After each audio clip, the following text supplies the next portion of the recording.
Back with you at Heritage Conference Media Day from First Commonwealth Bank Field in Homer City, talking Penn's Manor softball. We're joined by a couple of the Comets, including head coach Nate Luther. And coach, pretty good season last year, 9-8. Got to feel good and a good tone to start off on for 2025. Your thoughts on last year?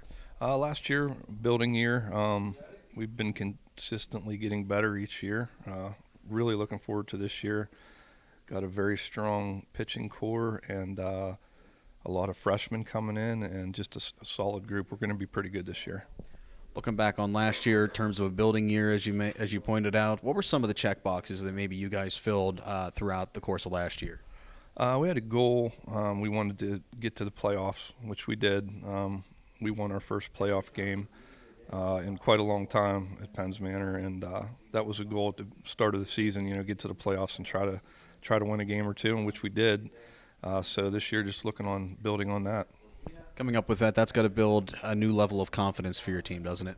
Yeah, it was two sophomore pitchers that are now juniors. A little stronger, a little more confidence, and should definitely help fuel us into this year. Looking forward to doing some damage in the Heritage Conference and hopefully getting another bid to go to states and try to win some games. Getting to the playoffs last year, a big goal for you guys. What are some of your expectations here for this year's team? This year we'd like to compete for the Heritage Conference, try to get in there and see what we can do. And then, of course, we won one game last year in the playoffs. We'd like to win a few more games this year and try to get a little further. What needs to improve this year for you guys to add a couple more wins to that column? Last year, 28 errors on the season, so that's a big thing. We got to clean that up, cut that down to half, and we would have won 2 or 3 games that were close games that we lost because of errors, and that's going to be a big focus this year. In terms of off-season preparation, is there anything that maybe you guys have changed to sort of reduce that number of errors? No, it's tough. Our school, we got a lot of basketball players, so they're still playing basketball. We got a home game Friday night.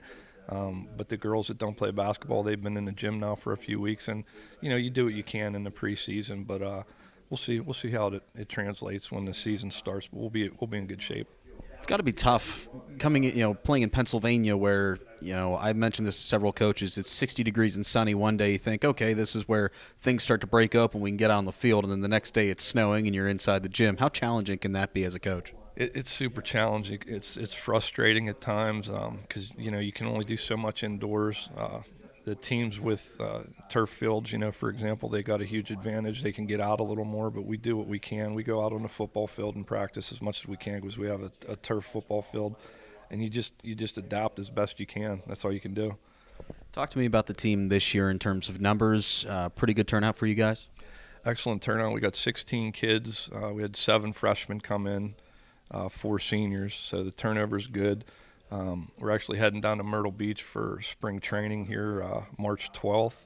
We're going to do some scrimmage games, have quite a few practices down there at Ripken. Hoping that fuels us into the start of the season. We'll get some more practice down there. How does that practice experience differ when you compare it side by side to practices here? You can't even compare the two because we're going to go down there and for instance, our first scrimmage game is against a school that has 1,100 kids. They cut 70 kids from their softball program.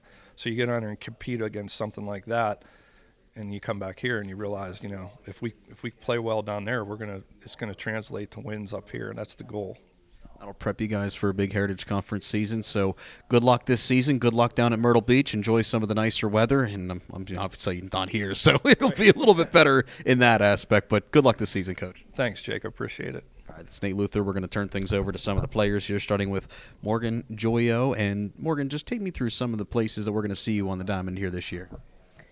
I'm hoping to be in infield somewhere. I don't know.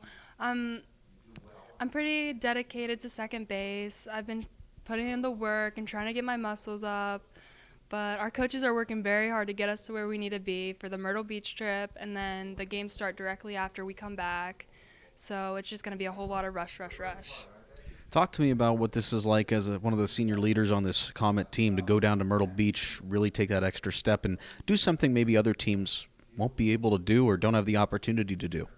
Well, it's going to give us a new perspective for sure, and it's going to really help us prepare for what we normally wouldn't see around here, and maybe playing super, super, super good teams will help us win against the super, super good teams here. You know what I'm talking about? So it's just going to prepare us in a bunch of ways that we probably wouldn't be able to here.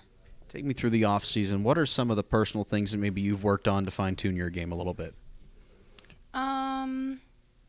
It's a lot about headspace. Like if you're going out there thinking, oh, I'm gonna miss this swing, oh, these girls are gonna hate me if I strike out. That's just not gonna help you at all. And it's like if you go in confident, I'm gonna just ding this one right up the middle, then usually it will happen. And it's like it gives you the confidence, and it just helps the game turn out so much better and more fun. Talk to me a little bit about the team. What are you guys expecting to get out of this season?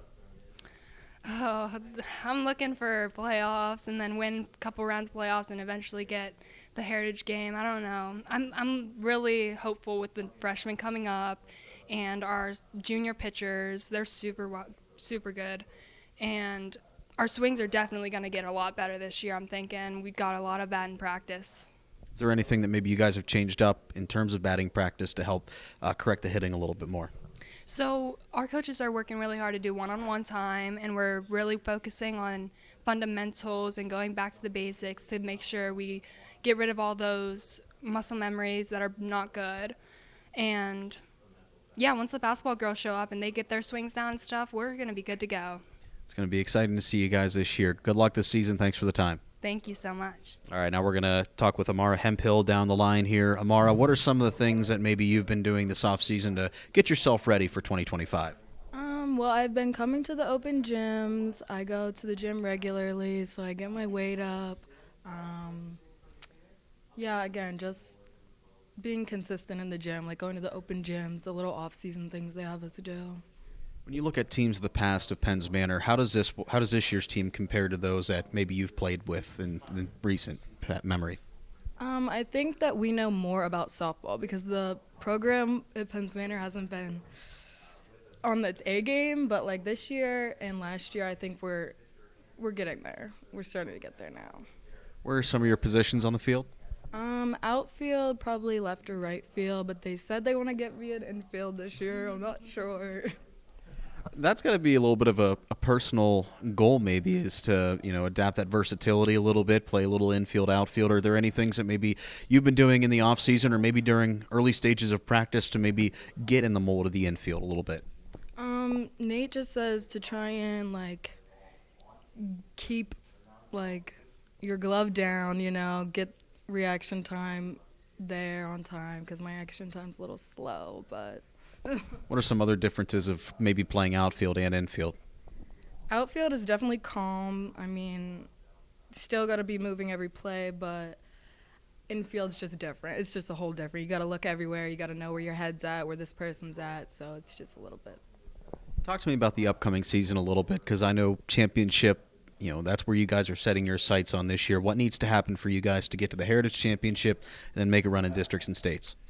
We need to stay consistent, as a team, make sure everyone's there all the time, everyone's doing what they need to do. Really, that's it. Everyone just participate and do what they need to do to make us a team.